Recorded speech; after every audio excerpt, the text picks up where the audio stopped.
Well, we've had a good few days. Rested on Thursday, and then it's been really just getting ourselves acclimated with where we need to improve. And as usual, it's constant. You want your improvement to be constant, whether it's the skills, the shooting, but certainly all the things that we've got to do to get better defensively, the things we've got to do better in transition and rebounding, all those different things we've worked really hard at. At the same time, had a little time to put the Iowa plan in as we've gone along. So our guys are excited to play. It's the last week of the regular season, 2 games at home.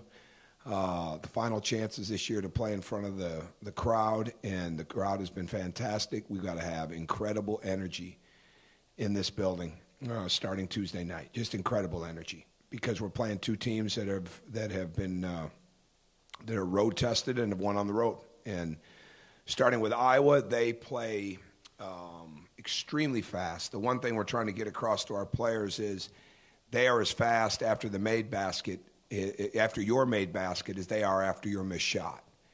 And we've got to be, there's got to be just a high level of urgency in getting back, getting matched up, getting to the corners, getting to the rim.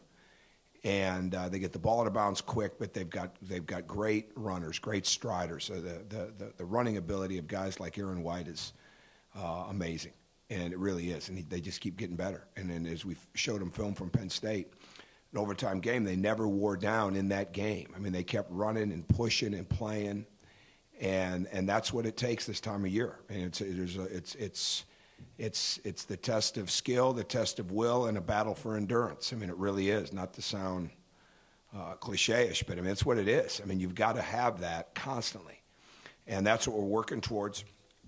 And we have a lot of respect for Iowa, a ton of respect for Coach McCaffrey and their staff, and they're playing at an extremely high level. They're a veteran team, obviously. They got a lot of length. They got a lot of size. They can play multiple defenses. And they've got a lot of very skilled players. Mike Gazelle's one of the better floor generals in the country. He can make shots. He can make mid-range. He finds people. When they win, he's getting a high number of assists, and they can space the floor. They shoot the 3 well. They shoot it really well in transition. So again, you're not just getting back and getting to the rim and the corners. You're getting back and getting 3-point shooters marked. And that's really important. And but at the end of the day, it comes down to not only your transition defense and your half-court defense, but do you finish the defense with the rebound? And that's where we've got to really be good. When we've won games, we're +8 on the glass. When we've lost, we're -5. And we've got to be on the plus side. We've been on the plus side more times maybe than I thought we would have been, but we've really got to be on the plus side now. So our rebounding is crucial. Keeping them off the foul line is crucial. Getting back in transition, like I've talked about, is crucial. And it's not a game where matchups make a lot of sense because of their size. So we've just got to do the very best job we can do with that, and at the same time be able to switch defenses. It's not like we can say, okay, we've got numerous guys to match up with Aaron White or with Utah, and just got to do the best we can do with that. But there's got to be a high level of urgency, so we try to challenge their shots rather than giving them anything open early in the clock or when the shot goes up. Go ahead. Any update on Collin? That's one reason I was late getting down here. I don't know on the plan. I would not hold out hope. I was just watching him shoot, and he's working really hard. And he's not doing anything live with us yet. We miss him. I mean, we really do. We don't just miss the fact that he's the leading 3-point shooter in the league percentage-wise. We miss his hustle game. We miss the spacing that he brings. You can put him in all kinds of different situations, offensively and defensively. You can switch with him. He fights, and we miss him. We really do miss him. So I wouldn't hold out hope right now for having him on Tuesday night. But he's making progress, and when we say day-to-day, that's literally what it is. Even he was much better today than he was yesterday. But will it be good enough? I'm just not sure. I mean, it would be great to have – we went through that span where we didn't have Honor, for weeks. We go up to Wisconsin. We make a run at the end of the game. We didn't have James Blackman in that game. Everybody goes through injuries. We've rarely, there haven't been that many times we've had everybody together for a stretch. We've had them together for games, but for a really long stretch. But hopefully we get through this and we get him back here fairly soon.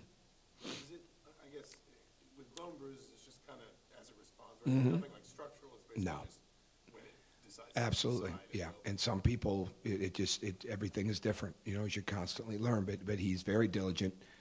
As you would probably think. He's very diligent in his rehab. We're talking about a guy that recovered from that surgery the way that he did. So, no, this is just really what's going to give him the best chance to be successful and when he's as pain-free as much as he can possibly be.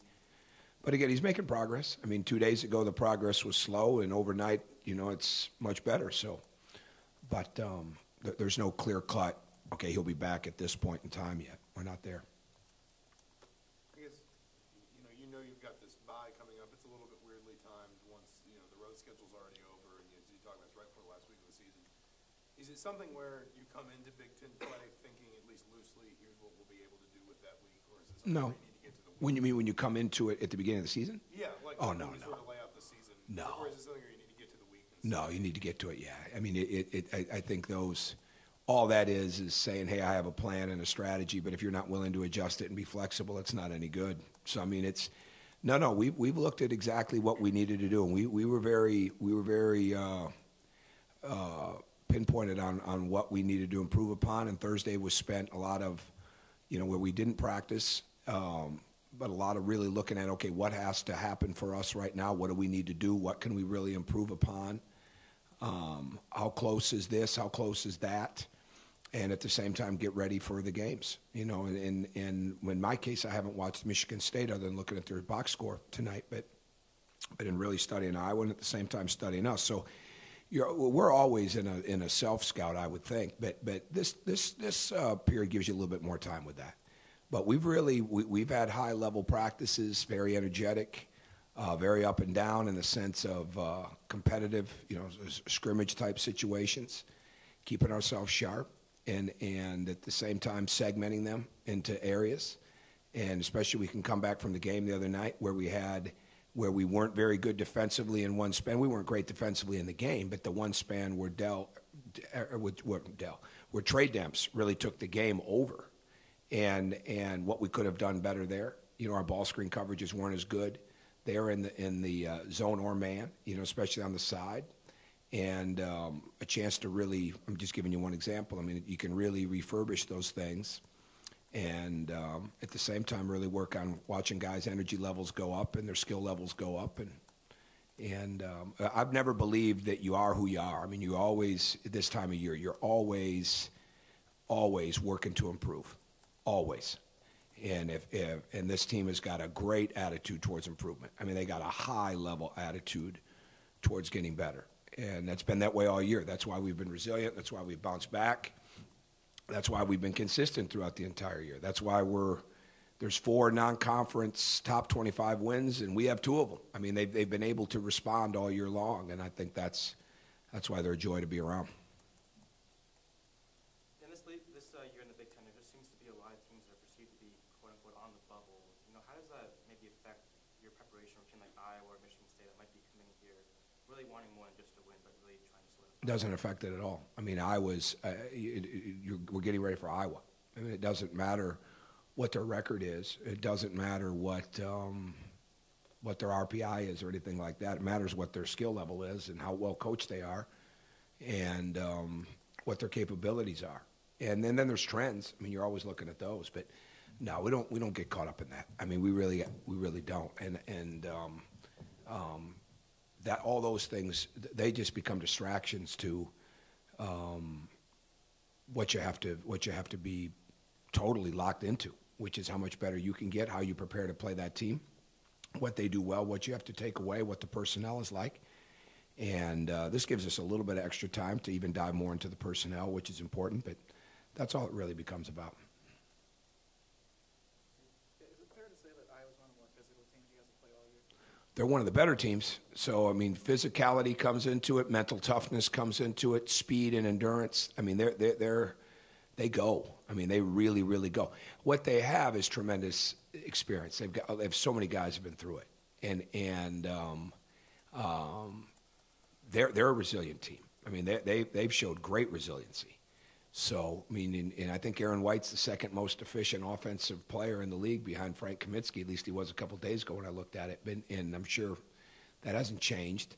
And you've got guys that are capable of having big nights. You know, they've got very good balance. They're big.